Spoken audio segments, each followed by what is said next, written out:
So about spirituality again, what are like three profound spiritual experiences that you yourself have had? Because if someone's thinking about a spiritual journey like meditation, like, encountering, say, ghosts, or, even that's an aspect of spirituality. Have you had any larger than life experiences in your own life? I don't think I count on those, to be very honest. To me, spirituality is about how it transforms my living, Your daily life? my daily life, my perspectives, my worldviews, my outlook towards relationships, my outlook towards the work I do. How does it transform that? That experience is more to me than some Supernatural. natural or some occult kind of experiences. Not to say that you don't have them, but I don't count on them too much. Got it. For me, spirituality is a life transforming journey than some occult and supernatural experiences. Got it. So like when someone's talking to you, personally, and this is because I'm a podcaster, my job is to dive deep into people's minds. Sure. I just feel like you have too much perspective, and I am dead sure that that's a result of a lot of reading. I'm sure you've had spiritual learnings at the monastery, but I'm dead sure that a lot of those perspectives have come straight out of not just holy books, but all kinds of books. But in saying that, let's talk about holy books. Have you read the Bhagwad Gita? Yes. Okay. Of course. And so, like, could you break down the Bhagwad Gita for the youth? Like, what's in that book? Why do people say that? You open any page of it and you'll get your answer. Why do people say things like that? Sure. I think the first thing to know is let's remove the religion aspect from the Bhagavad Gita totally. Bhagavad Gita is not a religious book. It is a book which gives you the way to live, right? And the setting for the Bhagavad Gita is the battlefield of Kurukshetra, the Mahabharata, where Arjun's confused, right? And Krishna becomes his mentor and gives him guidance in a way that he can now start doing what is meant to do right. So every young man or lady is going to have confusions. Every young person is going to have those dilemmas, to do or not to do, to be or not to be. That's exactly how the Gita begins. It begins with confusion. It begins with dilemmas. It begins with a lack of meaning, right? And then Krishna kind of guides Arjun through and empowers Arjun to make his own choices. Krishna only acts as a facilitator, right? And empowers Arjuna to understand that he is way too more powerful than the people he's going to face in the battle. It's something like the Lion King, right? In the Lion King, you have Simba. But Simba in company with Timon and who's the other fellow? Timon and Pumbaa. Pumbaa and Timon, kind of starts identifying himself to be like one of them. And then you have this Rafiki, that's right, Rafiki, coming to remind him and calls for his father, and his father comes and tells him that you are way more powerful than Scar. Correct? So we need, every young man and lady needs to understand that they are way more powerful than what they are going through at the moment. Their confusions are smaller than them. Their challenges are smaller than them. Their problems are smaller than them. Their heartbreaks, as painful as they are, but are still smaller than them, and they have the capacity to overcome those pains that they're going through. So I think that's precisely where books like the Gita help a lot, because they build in you that sense of confidence And strength. fortitude, that I have the power as a spiritual being to overcome everything that's going on in my life, and I have the power to be able to make the difference and that impact, because I am a spiritual being. Can you reference like three big lessons from the Bhagavad Gita that stayed with you specifically?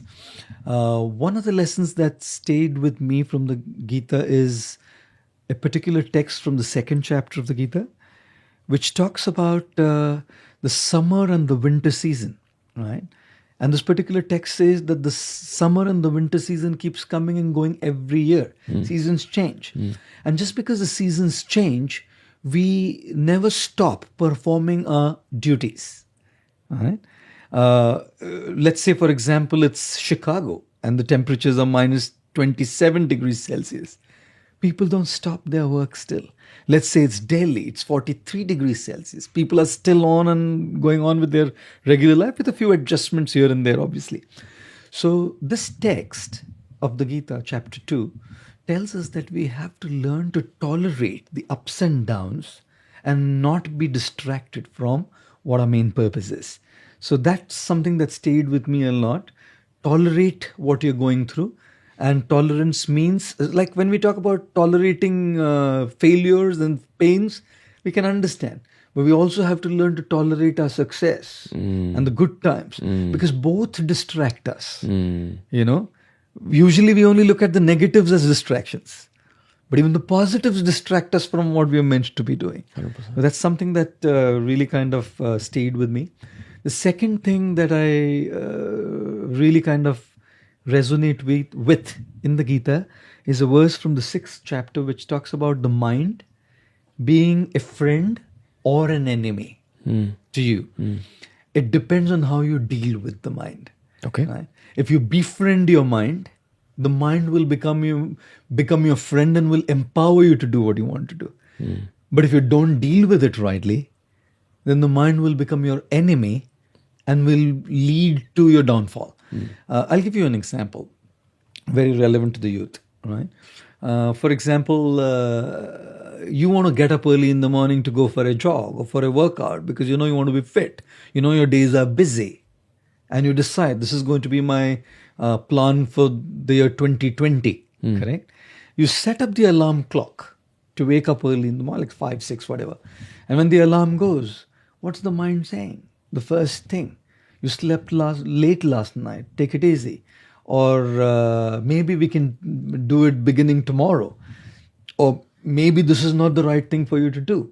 The mind's constantly playing games, right? Now, if you have a mind which is constantly giving these kind of reasons, you're not going to wake up. Right? On the other hand, if you learn to train your mind using the proper intellectual process, right, proper spiritual process, your mind can be your greatest asset and your friend. Which is meditation, good books. Meditation, books, right? Correct friends. Correct friends, the right kind of company. All of these are inputs so that your mind kind of becomes a friend. So that's the second thing that really kind of resonates with me. And the third thing from the Gita that connects to me a lot is how do we start looking at the presence of divinity everywhere in every aspect? We don't have to necessarily go to a place of worship to look at the presence of divinity. You can look at the presence of divinity in nature. You can look at the presence of divinity in other people. You can start looking at the splendor of the creator or the creation. Or you can start looking at the splendor of the creator in the creation. You know, which is precisely why this is something not as easy, but something that I usually tell people is when you look at somebody who's better than you, you know, and especially if they are in the same field, usually there is insecurity. There's insecurity that this guy is doing better than me in what I am doing. Or there is envy, jealousy.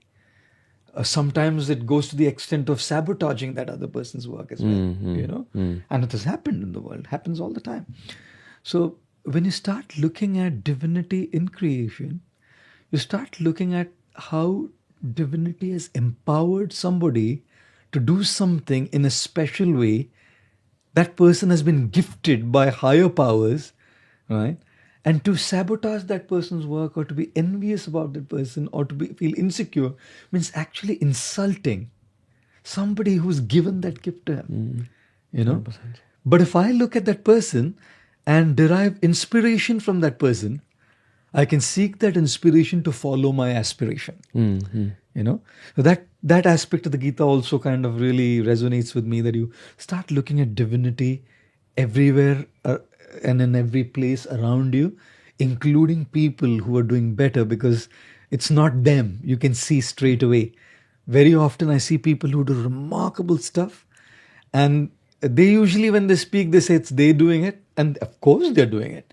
No doubt that there's a part that they're doing, but you can tell that there's something beyond them that's kind of making them do it, whether it's acting, speaking, singing, something. There's an element which is not necessarily effort, not their effort. You know? X factor. X factor. And when you start appreciating that X factor as divinity, Oh, that's something that really kind of connects to me as well. My absolute favorite verse from the Bible is Philippians 4:13. I've actually got a tattoo Really? about Philippians Wow. 4:13, and the verse says, "I can do all things through Him who gives me strength." So it's that kind of resonates with that same idea that any kind of creative process is not entirely yours. You are just a channel.